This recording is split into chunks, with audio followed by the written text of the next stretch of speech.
বিপ্লবী ছাত্র সমাজের দুর্বার আন্দোলন, অদম্য নেতৃত্ব এবং মহান আত্মত্যাগের বিনিময়ে এক নতুন বাংলাদেশকে আমরা নতুনভাবে উপলব্ধি করছি।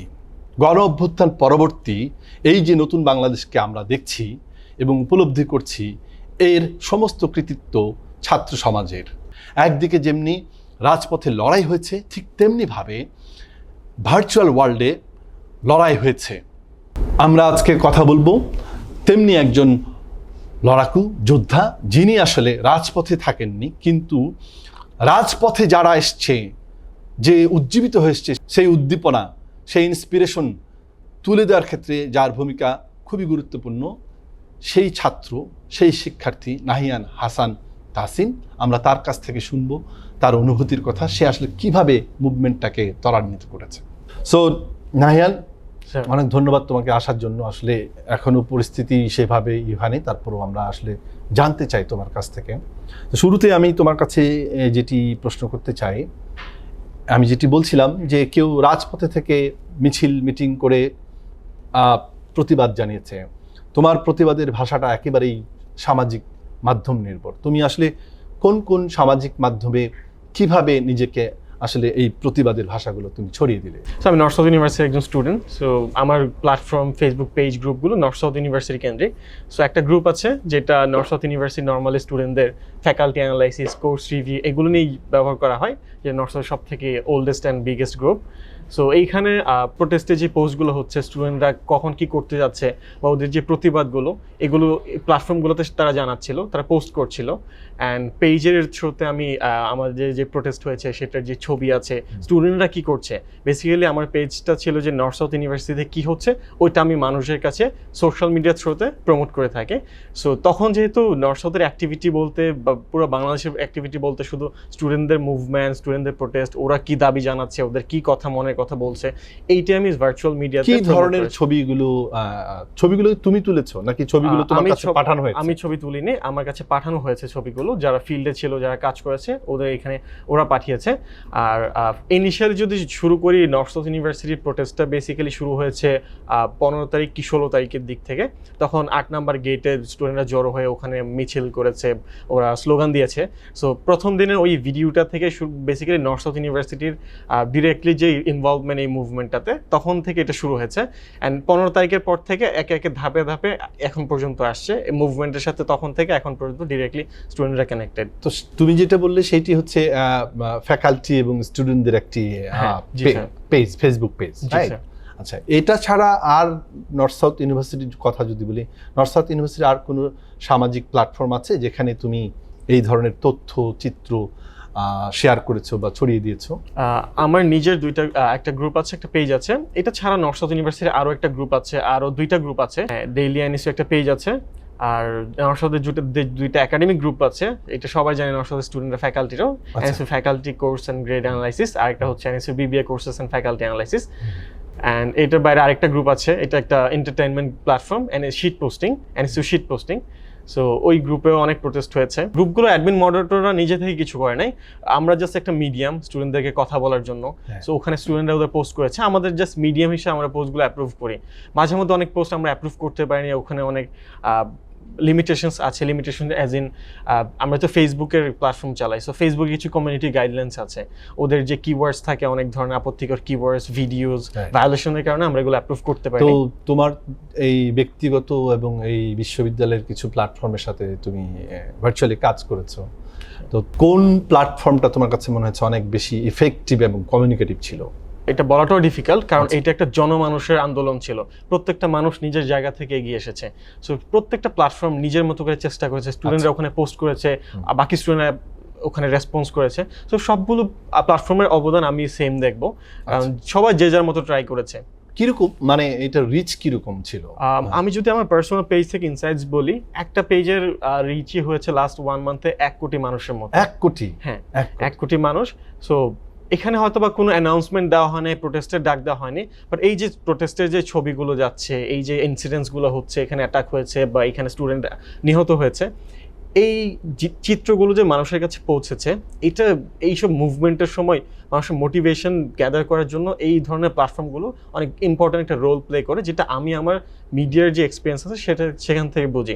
আজকে নর্থ সাউথে একটা ইনসিডেন্ট হয়েছে, এটা মানুষ জানবে না, যারা জায়গা ছিল ওরা জানবে শুধু, বাট সেটাই যদি একটা পেজে পোস্ট করা হয়, পাবলিক প্ল্যাটফর্মে পোস্ট করা হয়, তাহলে কিন্তু এটা লাখ লাখ মানুষ বা নর্থ সাউথের যে স্টুডেন্টরা আছে ওরা অ্যাটলিস্ট জানতে পারছে।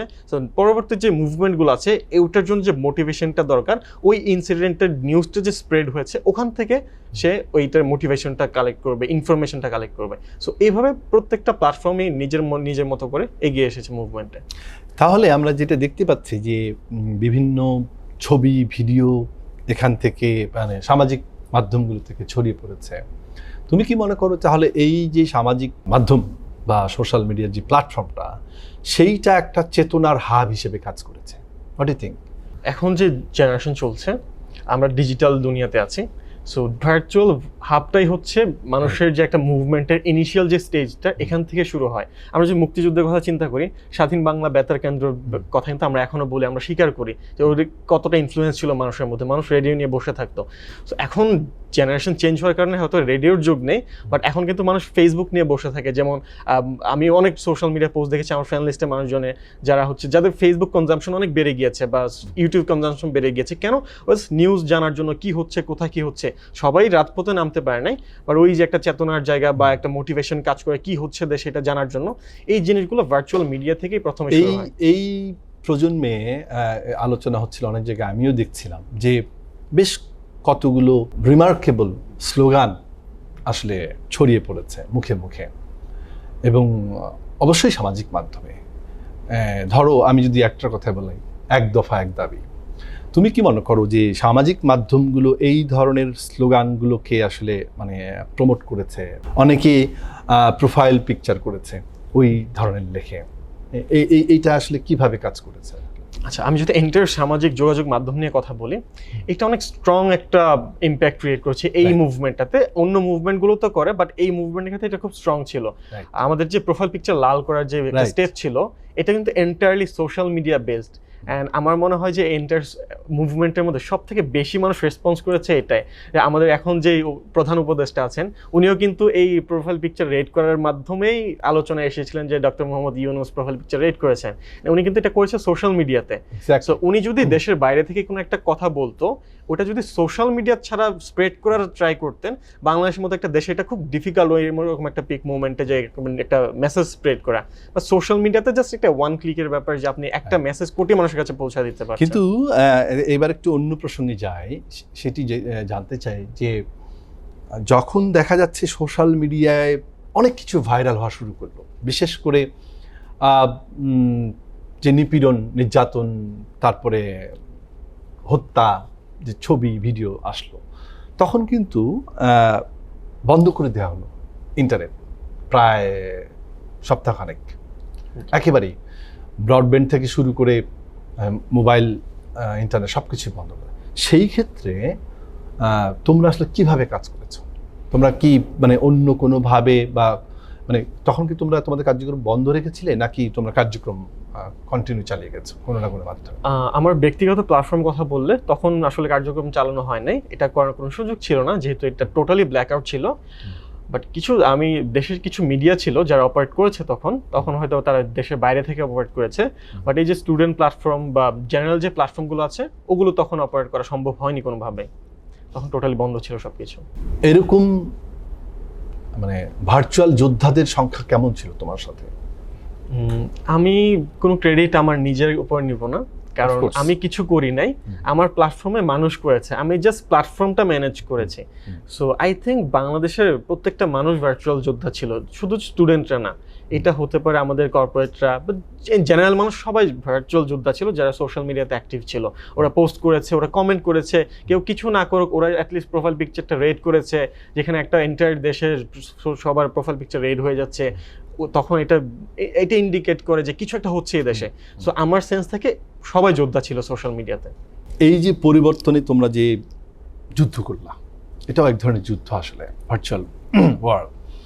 এই যুদ্ধে বা কেউ হয়তো সম্মুখে যুদ্ধ করে আত্মাহুতি দিয়েছে, শহীদ হয়েছে, অনেক শিক্ষার্থী প্রাণ হারিয়েছে, অনেক মা তার সন্তানকে হারিয়েছে, ভাই হারিয়েছে, বোন হারিয়েছে। এই যে আত্মত্যাগ, তাদের যেমন রাজপথে শঙ্কা ছিল, শোষণ নিপীড়নের গুলি, তোমাদের ক্ষেত্রে এই ভার্চুয়াল ওয়ার্ল্ডে তোমাদের আসলে চ্যালেঞ্জগুলো কী ধরনের ছিল, ঝুঁকিগুলো কী ধরনের ছিল? আমাদের অনেক ধরনের চ্যালেঞ্জ ছিল। সো যেটা ছিল যে যেহেতু আমরা মিডিয়াতে আছি, সো এখানে খুব স্মার্ট একটা প্লে করা যায় মিডিয়াতে। আপনি 100টা স্টুডেন্টকে থামানোর জন্য 100টা স্টুডেন্টকে ইন্ডিভিজুয়ালি থামাতে হবে, বাট একটা এন্টার প্ল্যাটফর্মকে থামানোর জন্য জাস্ট একটা অ্যাডমিন বা মডারেটরকে থামালে আপনার এন্টার প্ল্যাটফর্মটা থেমে যাচ্ছে। রাইট। সো এখানে আমরা একটু রিস্ক জোনে থাকি, যেহেতু এটা আমরা সব প্রকাশ্যে থাকি না, সো এটা অনেকে বুঝে না এটা, বা আমাদের লিমিটেশনসটা ওরা চিন্তা করে না। নর্থসাউথের প্ল্যাটফর্মগুলোর মধ্যে 2টা প্ল্যাটফর্ম হঠাৎ করে বন্ধ হয়ে গিয়েছিল, ওরা পোস্ট অ্যাপ্রুভ করা বন্ধ হয়ে গিয়েছিল। তখন স্টুডেন্টদের কথা একটাই যে আপনাদের গার্ডস নাই, আপনাদের কি ভয় লাগছে কিনা, এটা কিনা বন্ধ হয়ে গেছিল মানে কেউ একজন ভয় পেয়ে বন্ধ করে রেখেছিল, ওদের কি হয়েছিল এক্সাক্ট ব্যাপারটা জানি না, বাট দেশের অবস্থা চিন্তা করলে বোঝা যায় তাদের উপর থেকে উপর কোনো প্রেশার এসেছিল ডিরেক্টলি, যার কারণে তারা বাধ্য হয়ে বন্ধ করতে হয়েছিল, কারণ ওরা কিন্তু এতদিন পর্যন্ত অ্যাক্টিভ ছিল। সো এইখানে যে সমস্যাটা হয়, আমরা যখন প্রেশারাইজড হয়ে কিছু একটা করতে হয়, আমরা কিন্তু এটা প্রকাশ্যে বলতে পারি না। বাট যেহেতু আমাদের প্ল্যাটফর্ম আছে, স্টুডেন্ট বলেন বা আমাদের যে গ্রুপের মেম্বাররা আছে, ওরা ভাবে যে আমরা হয়তো বা কারোর প্রতি বায়াস হয়ে গিয়েছি, বা আমরা হয়তো বা অন্য কোনো মোটিভের কারণে আমরা এগুলো বন্ধ রেখেছি। আমাদের যে প্রেশারটা আছে, ওরা এটা তখন আর মানতে চায় না যে আমাদের প্ল্যাটফর্মগুলো ওদের জন্যই। সো আমরা যে প্রেশার পাচ্ছি না কি পাচ্ছি, ওটা তখন ওরা মানতে চায় না। অ্যান্ড আমরা যুগে মানে নর্থসাউথে একটা গ্রুপের বয়স 10 বছর 12 বছর, সো আমরা এত বছর ধরে একটা গ্রুপ সামলাচ্ছি। আমরা যদি স্টুডেন্টদের না হয়ে অন্য কারো এজেন্ট হয়ে কাজ করতাম, তাহলে কিন্তু আমাদের এই প্ল্যাটফর্মগুলো এতদিন পর রান করার মতো সুযোগ ছিল না। আপনি জিজ্ঞেস করেছেন যে আমি কোনো সমস্যার সম্মুখীন হয়েছি কিনা, আমি হয়েছি। আমাকে হচ্ছে আমি না, আমার সাথে, আমি যেহেতু নর্থ সাউথ প্ল্যাটফর্ম চালাই করা হয়েছে। জি স্যার, আমাকে হচ্ছে নর্থ সাউথ ইউনিভার্সিটি যত প্ল্যাটফর্ম আছে, 4টা বড় প্ল্যাটফর্ম আছে, আমাদের 4টা প্ল্যাটফর্মের যে অ্যাডমিন মডারেটর আছে, আমরা শুনেছি যে আমাদের নাম পুলিশের কাছে দেওয়া হচ্ছে, লিস্ট করা হচ্ছে যে আমরা নাকি উস্কানিদাতা। অ্যান্ড আমাদের ডিএমপির ফেসবুক পেজে কমেন্টে গেলে দেখা যেত যে আমাদের নামের ব্যানার করে করে ওইগুলো কমেন্ট করছে যে আমরা নাকি উস্কাই দিচ্ছি বেসরকারি বিশ্ববিদ্যালয়ের ছাত্রদেরকে এটাকে। সো এই ধরনের অনেক প্রেশার আসছিল। অ্যান্ড আমাদের বেশ কিছু কলিগ যে অন্য গ্রুপের অ্যাডমিন মডারেটর আছে, ওরা যেহেতু অ্যাক্টিভিটি বন্ধ রেখেছিল, তো আমি এজিউম করে নিচ্ছি যে ওদেরকে কোনোভাবে ডিরেক্টলি প্রেশার দেওয়া হয়েছে। এন্ড সবসময় যেই সময়টা ছিল, একটা ভয় ছিল যে কখন আমাকে নিয়ে যাবে, কোন কোয়েশ্চেন করবে, তো আমি কিভাবে কি করছি। আমরা কিন্তু বেসিক্যালি উস্কানি কাউকে দেই নাই, যা হচ্ছে এটা জাস্ট একটা মিডিয়াতে মানুষজন নিজের যে মনের ভাবটা আছে ওটা প্রকাশ করেছে, এটা পোস্টে হোক, একটা ভিডিওতে হোক, বা একটা অডিওতে, জাস্ট নিজের কথাটা প্রকাশ করেছে। এই ধরনের সমস্যার সম্মুখীন হয়েছি, ভয় ছিল তখন। এখনের সিচুয়েশন আর গত 10 দিন আগের সিচুয়েশন সেম ছিল। মানে ওই যে অ্যারেস্ট হয়রানি এই ধরনের কিছু অ্যাভয়েড করার জন্য তুমি কি অন্য কোথাও লুকিয়ে কাজ করছিলে, মানে নিজের বাসাতেই থেকে কাজ করছিলে? হ্যাঁ, নিজের বাসা থেকে কাজ করছিলাম, কারণ অ্যারেস্ট করার ইচ্ছা থাকলে তখন যে অবস্থা যে কোনো জায়গা থেকে অ্যারেস্ট করা যাবে। সো আমি আমার নিজের জায়গা থেকে ফেয়ার ছিলাম, যেটা হচ্ছে আসলে যেটা লজিক্যাল, ওইটা আমি নিজে থেকে কোনো বানিয়ে বা কোনো গুজব। এখানে আরেকটা ব্যাপার আছে যে কিছু মেন্টাল ট্রমার মধ্যে দিয়ে গিয়েছি। আমি যদি নিজের ব্যক্তিগত কথাটা বলি, যখন সোশ্যাল মিডিয়াতে হাজার হাজার পোস্ট হচ্ছে, কিছু মানুষ আছে সুযোগ সুবিধা নেওয়া ট্রাই করে গুজব ছড়ানোর জন্য। এটা যে আমার প্ল্যাটফর্মে হয় না এরকম না, অনেক দেখেছি আমি এটা করার জন্য। সো একটা নিউজ হচ্ছে, খুব সেন্সিটিভ ব্যাপারগুলো তখন হচ্ছিল, ও মারা গেছে, এখানে অ্যাটাক হচ্ছে, এগুলো আমাদের ভেরিফাই করতে হতো। আমি ব্যক্তিগতভাবে সবকিছু ভেরিফাই করে নিতাম। এটা করার জন্য আমার গিয়ে গুগল সার্চ করে ফ্যাক্ট চেকিং এর মতো, এটা করাটা একটু সময় সাপেক্ষ ব্যাপার, তখন ইন্টারনেট স্পিডে একটু ঝামেলা ছিল। তারপর আমার চোখের নিচে কালি পড়ে গিয়েছিল, আমি প্রায় 2 সপ্তাহ ঘুমাতে পারি না ঠিক করে। রাত 2টা 3টা 4টা পর্যন্ত একটা ইস্যু হচ্ছে, স্টুডেন্টের রক্ত লাগবে, ও হসপিটাল আছে। সো এই পোস্টগুলো তো আমার মিডিয়াতে হচ্ছে, আমার প্ল্যাটফর্মে হচ্ছে। সো আমি যদি ঘুমিয়ে যাই, আমার প্ল্যাটফর্ম তো 6-7 ঘন্টার জন্য বন্ধ হয়ে যাবে। এর মাঝখানে অনেক কিছু হতে পারতো, কারণ গোটা বাংলাদেশ মনে হয় গত 1 মাসে ঘুমায় নাই, এখনো তো ঘুমাচ্ছে না, ডাকাত পাহারা দিচ্ছে, এটা করছে। এই যে একটা মেন্টাল ট্রমা। তারপর আবার বাসার নিচে পুলিশের গাড়ির সাইরেন শুনলে আশেপাশে পুলিশ যাওয়া আসা করতো, তখন একটা ভয় কাজ করতে। এই মনে হয় আমার তোমার ফ্যামিলিতে বাবা মা বা তোমাকে কোনো রকম বিধিনিষেধ বা শঙ্কা জায়গাতে এরকম কিছু ছিল? কিছু ছিল না, আমি ব্যাচেলর থাকি। তো আমাকে বাসা থেকে প্রতিদিন ফোন করা হতো, খোঁজ খবর নেওয়া হতো, কিছু হলে জানানোর জন্য বলেছিল। তো এটা সবার বাবা মা করেছে। তো আমাদের জায়গা থেকে আমরা বেস্টটা ট্রাই করেছি, নিজেকে সেফ রেখে, কারণ আমি চলে গেলে আমার প্ল্যাটফর্ম বন্ধ হবে। তো আমার প্ল্যাটফর্ম বন্ধ হলে অনেক বড় ক্ষতি না হোক, বাট একটা পার্টে কিছু একটা ক্ষতি হবে। তোমার কাছে শেষ যেটি জানতে চাই, আসলে গণ অভ্যুত্থান পরবর্তী কিন্তু এখন কিন্তু অনেক ধরনের ফেক নিউজ ছড়িয়ে পড়ছে, আসলে অনেক কিছু ভাইরালও হচ্ছে। তো যাই হোক, তোমার যেই 4টি প্ল্যাটফর্ম, তোমার কি এরকম কোনো অভিজ্ঞতা আছে যে ফেক কোনো কিছু অলরেডি পাবলিশ হয়ে গেছে, তুমি পরে বুঝতে পেরেছো, পরে সেটাকে তুলে ফেলেছো?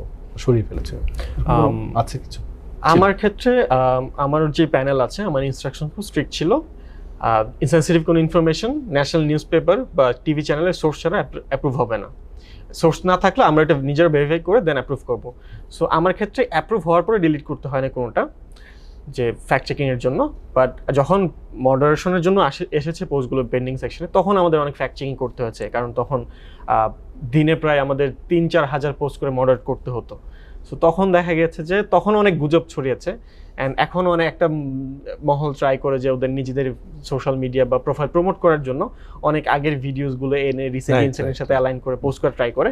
এটা এখন পর্যন্ত হচ্ছে, আজকে সকালে আমি চেক করেছি।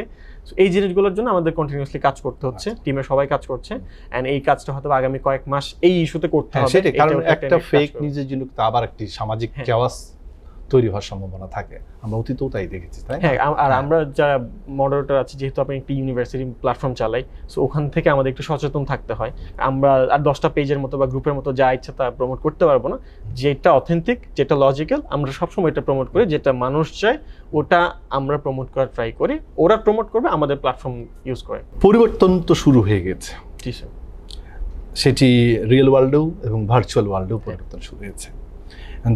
তোমাদের মতো যারা ভার্চুয়াল ওয়ার্ল্ডে যোদ্ধা হিসেবে কাজ করেছো, পরিবর্তনের জন্যই কাজটা করেছো আসলে। সো আমি তোমাদের প্রজন্মের কাছ থেকে, ধরো তোমার কাছ থেকে জানতে চাই, তোমরা যে পরিবর্তনে আশা করছো বা যে প্রত্যাশা নিয়ে কাজ করছো, এখন তোমরা বাংলাদেশকে আসলে কোন জায়গায় দেখতে চাও? তোমার প্রত্যাশাটা কি? মানে কি চাও? তোমাদের চাওয়া কি? সে সরকার পরিবর্তন হোক আর যেই হোক না কেন, চাওয়াটা কি তোমাদের? আমরা সবসময় একটা সুন্দর দেশ, একটা শান্তির দেশ, এইটাই সবসময় সবাই কিন্তু আমরা স্বপ্ন দেখেছি। যেমন আমার ইউনিভার্সিটি নরসিংদীতে একটা ট্রেন্ড আছে যে গ্র্যাজুয়েশন শেষ হলে বিদেশ চলে যাবে, কানাডা, অস্ট্রেলিয়া। আমরা এটা কেন দেখি? সেই দেশগুলো উন্নত দেশ, ওখানে একটা সমাজ ব্যবস্থা আছে, ওখানে লাইফে একটা সিকিউরিটি আছে। সো সেম জিনিসগুলো যদি বাংলাদেশে থাকে, তাহলে আমার আর দেশের বাইরে যেতে হচ্ছে না। সো স্টুডেন্ট যারা আছে আমাদের মতো, যারা ফ্রেশ গ্র্যাজুয়েট আছে বা ইউনিভার্সিটি পড়া স্টুডেন্ট বা স্কুল কলেজ স্টুডেন্ট, সবার কিন্তু প্রত্যাশা একটাই, যে সুন্দর দেশ। এখন সুন্দর দেশ বলতে গেলে কিন্তু এর মধ্যে সবকিছু চলে আসছে, যেটা আসলে এক্সপ্লেন করতে গেলে অনেক লম্বা হয়ে যাবে। সবাই একটা সুন্দর সুশৃঙ্খল একটা দেশ চাই। এটার জন্য তোমাদের কিন্তু মানে যে আন্দোলনটা, সেটার কিন্তু মূলে যেটি আসছে সেটি হচ্ছে বৈষম্য বিরোধী আন্দোলন, তাই না? এই বৈষম্যটা আসলে তোমরা কোন ধরনের বৈষম্যটা থেকে নিজেদেরকে মানে মানে যে পরিবর্তনটা তোমরা চাচ্ছিলে বা নিজেদেরকে এই সম্পৃক্ত করেছিলে এই আন্দোলনে, কোন ধরনের বৈষম্যগুলো তুমি যদি বৈষম্য বিরোধী আন্দোলনটা কিন্তু শুরু হয়েছে কোটা সংস্কারের যে ব্যাপারটা, সেটি ছাড়া ওখান থেকেই বৈষম্য বিরোধী ওয়ার্ডটা চলে আসছে, যে কোটার একটা বৈষম্যের কথা বলছিল সবাই। সো ওখান থেকে এসে দেন এখন বৈষম্য বিরোধী যেটা হচ্ছে যে কোনো জায়গায় যাতে বৈষম্য না করা হয়, কোনো জায়গায় সবাইকে যাতে তার মেধার অনুযায়ী সব জায়গায় এটা হোক, কোনো জবের ক্ষেত্রে বা যে কোনো ইন্টারভিউ বা যে কোনো কিছুর ক্ষেত্রে সবার যাতে নিজের যে ক্যাপাবিলিটি আছে, স্কিলটা আছে, ক্লাস, তাই না, বর্ণ দিয়ে সেগুলো গোত্র। সেই অনেক ধন্যবাদ তাহসিন তোমাকে সময় দেওয়ার জন্য। তোমরা যারা রাজপথে থেকে লড়াই করেছো কিংবা রাজপথের নেপথ্যে তাহসিনের মতো সামাজিক যোগাযোগ মাধ্যমে লড়াই করেছো, তথ্য বিস্তৃতি ঘটিয়েছো, মানুষকে উজ্জীবিত করেছে, এবং সবচেয়ে বড় বিষয় আমরা যেটি জানি সেটা হচ্ছে সামাজিক মাধ্যম আসলে কিভাবে একটা থট প্রসেসের, চিন্তার একটি যে পরিবর্তন ঘটায় মানুষের চেতনায়, মননে, বিকাশে, পরিবর্তনে, সেই জায়গা থেকে আমরা তার অভিজ্ঞতার কথা শুনছিলাম। আমরা আসলে তোমাদের কথা শুনতে চাই, হোক সেই রাজপথের লড়াকু অথবা সামাজিক মাধ্যমে কোনো যোদ্ধা। আমাদের north south radio and television open to you all, please feel free to contact আস।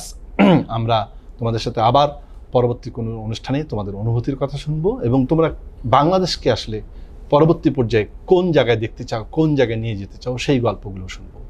সবাই ভালো থাকো, সুস্থ থাকো।